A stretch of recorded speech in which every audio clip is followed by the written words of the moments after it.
मेरी YouTube family, हमारे YouTube सीमा Kashmir cook में आपका स्वागत है। गाइस नमस्कार। आज बना रहे हैं हमने गोभी आलू, वो भी कुकर में।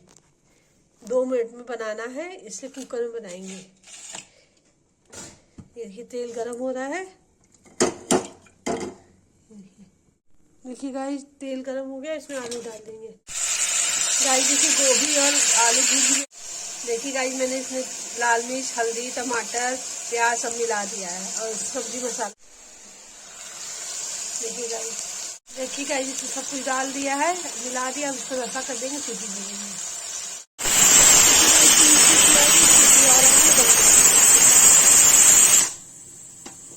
देखिए बंद हो जाएगी, उसकी सीटी खुल जाएगी तो उसको पलटेंगे।